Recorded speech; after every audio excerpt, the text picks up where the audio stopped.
All right, let's talk about Madam Cecilia Abena-Dapaah, former Minister for Sanitation and Water Resources, and the OSP, because the OSP, after saying that it has obeyed the ruling of the court to give back the monies that it seized from the residents of Madam Cecilia Abena-Dapaah and also unfreeze her account, the OSP released another statement to say that, well, I have seized the monies again and I have frozen the account to help me conduct investigations into how those monies were gotten. We've been joined on the line by a former member of parliament and also a private legal practitioner, Mr. Inusa Foseini. Grateful to you, sir, for joining us. How are you? I'm good. Now, you've been a lawyer. You are a lawyer and you've been a member of parliament. You know how this law of the OSP was fashioned out.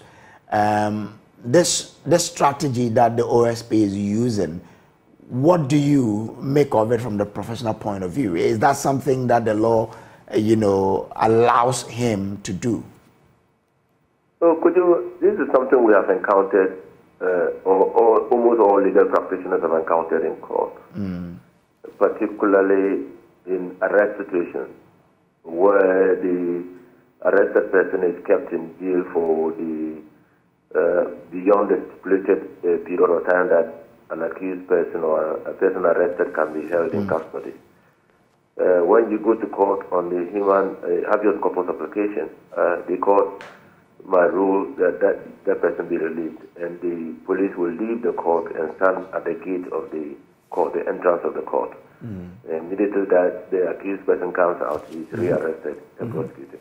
So it's almost the same. It's almost the same principle animating what the special prosecutor has done.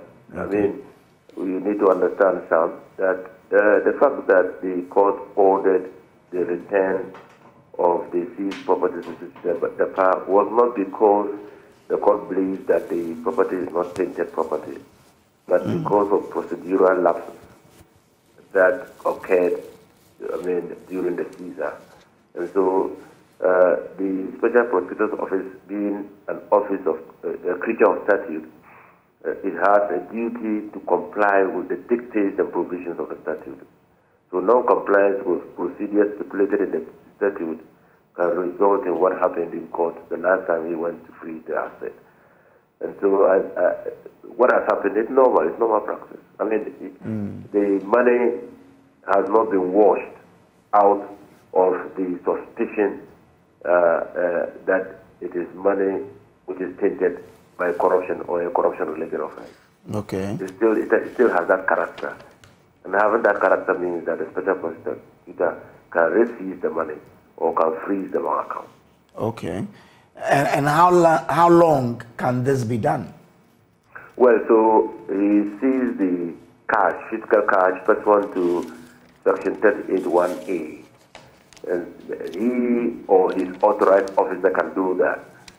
And so when that is done, he has 7 days within the date of the seizure to go to court to confirm the seizure. Now, with the freezing of the account under Section 38, he has within 21 days to confirm the freezing of the account. Okay. But this is coming after the court had asked the office to unfreeze those accounts and hand them back to her. So he's complied with that. Okay. So he unfreezed the account. He handed it over back to the Sister Dapaah in the presence of his lawyers, according to his statement, and then took possession, seized the fiscal assets, and then froze the bank account. So there's compliance with the court order. So after the expiration of the days that the law permits the OSP to have the account in its possession, if it is still not able to conclude investigations, it does what? It again goes to court and then... So there are two different procedures. Okay. Now, under the 32(1)A, if he confiscates the assets, if he seizes the cash, the asset, which he believes is tainted property. He has 7 days within which to go to court to confirm the seizure. And if he fails to prosecute that person within 3 months or so, he has to return the property. Within 3 months? Yes, I think it's 3 months. I mean, there's a period of time within which he must initiate proceedings, criminal proceedings, for the confiscation of the amount or for the establishment of the facts that that money is tainted money. Well, but the court, ruled that if the OSP was in doubt about the true ownership of the alleged tainted property found in Mrs. Dape's house, and also failed to convince the court that the alleged tainted property were used in connection with a crime. The court is asking, how did the OSP arrive at the conclusion that the money is tainted when it's not even able to tell who is the owner of this property? Is that not a question the OSP needs to answer? He's answered that question in his statement. Okay. What he says is that there are conflicting accounts. So that gives you an indication of the justification for the seizure. That during the investigations, Cecilia Dapa gave conflicting accounts of how she came by the money.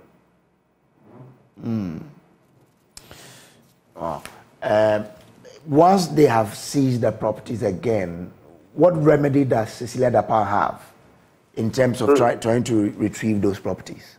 So she has to wait for 7 days, and if in 7 days nothing happens, he goes to court or with the number of days provided in the law for prosecution to take place, and if that does not happen, he goes to court to demand the return of the property to her. So investigations cannot be torpedoed. You can't truncate intentionally investigations into a criminal conduct. The interest of the state is conterminous with the interest of individuals in this matter. And so individuals want to know where Cecilia Dapa got the money from. She must give reasonable, satisfactory, and convincing account of how she came in by the money. And there are many facets to it. If it is business that she did, you want to know what taxes she paid on the money. Because if you do business and obtain profit, you have to pay tax on the profit. So there are many facets to this matter. But what I'm saying is that where money or such quantum is found in the house of a politically exposed person, it raises a prima facie case that that money is tainted property. It's prima facie. Because Cecilia Dapa is deemed to know that the house is not a safe place to keep money. And so whatever considerations motivated her to keep such huge amounts of money in her house could be motivations that border on money laundering, concealment of the money. Okay? And so any investigator will start from that premise. And then the burden, according to the money laundering laws of this country and international best practices as provided by the Financial Action Task Force, the burden now shifts to her, evidential burden shifts to Cecilia Dapa to show where she got the money from and whether the money was from lawful sources. If she fails, the money will be confiscated to the state. Very interesting. So it means what the OSP is doing is not playing legal gymnastics. He's only doing what the law mandates him to do. It's not.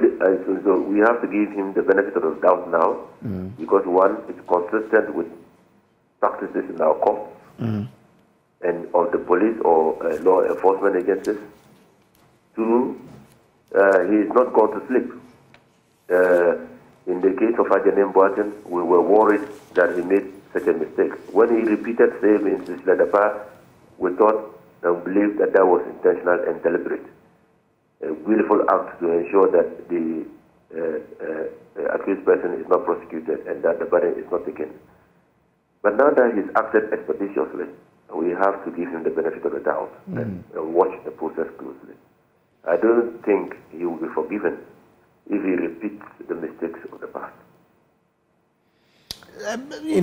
People do say that it looks like actions by the OSP are not quite expedited as we expected.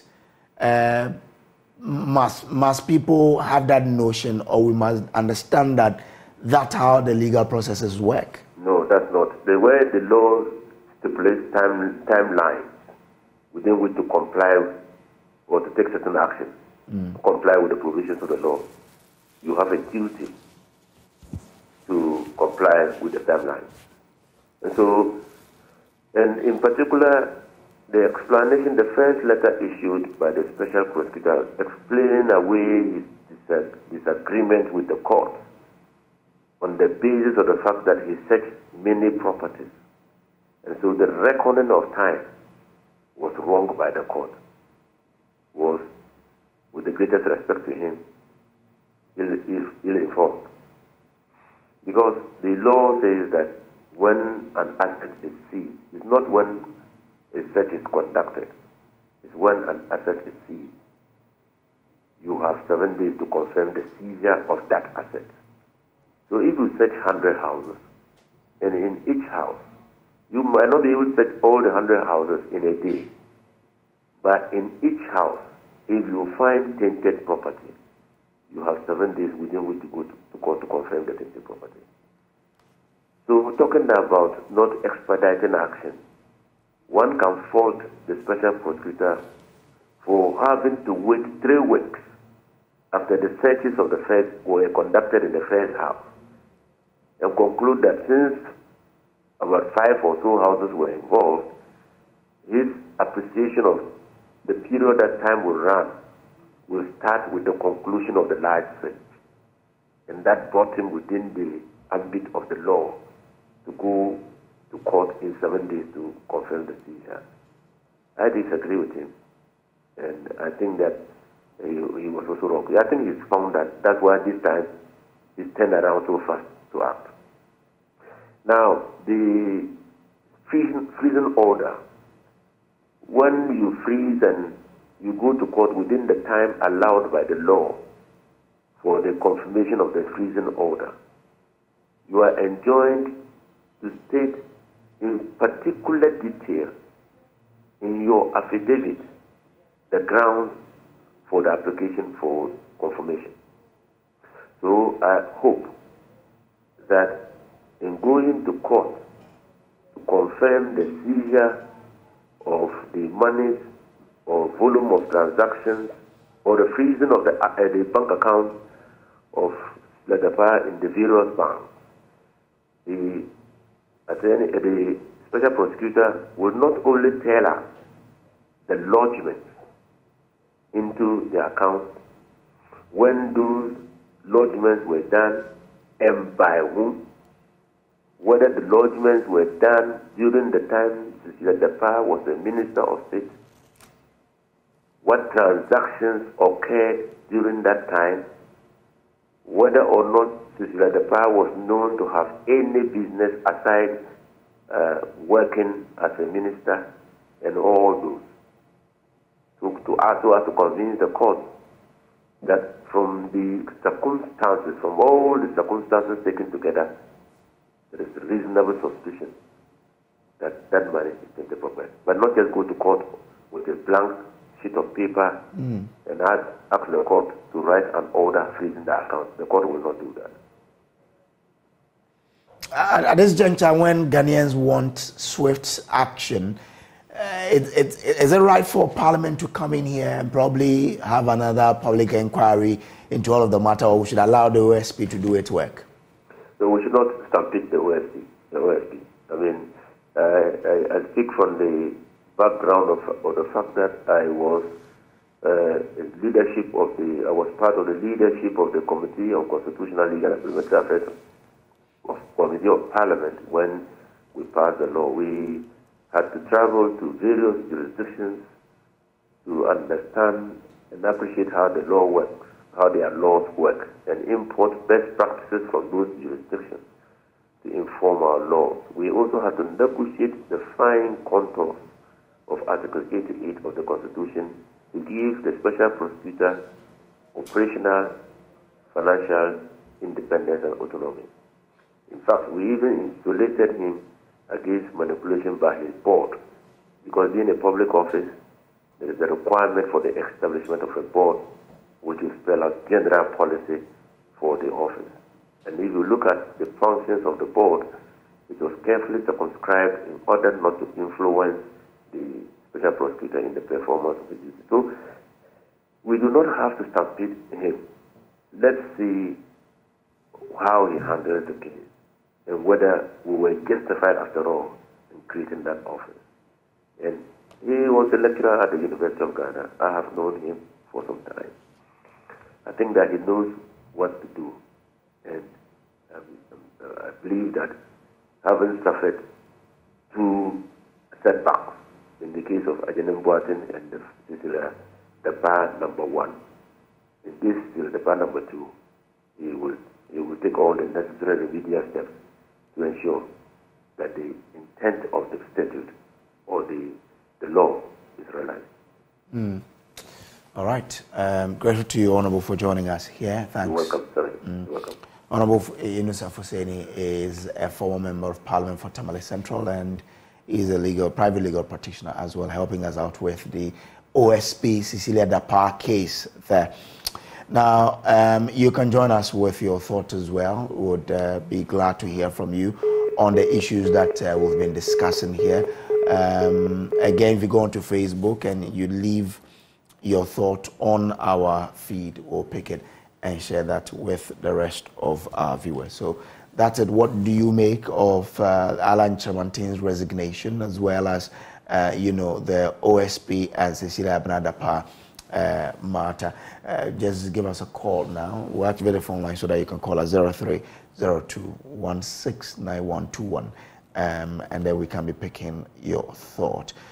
But they say water is life, and because water is life, you need to take into awake, purified drinking water. It's been purified under strict hygienic conditions, and so if you're going for water, go for awake, for proper, moisturizing of your body. Remember, there are sizes that can fit into your pocket, ones that can fit into your bag, and even one that is made for the office. So go grab one and moisturize the system.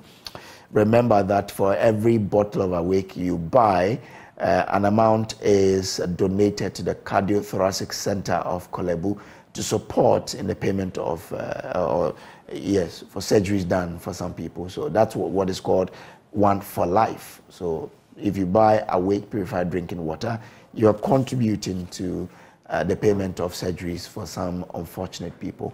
So why not go grab Awake, to moisturize your body and help some other people too. Well, this is the AM show. We'll bring you more here on the show, so do stay with us here on the AM show.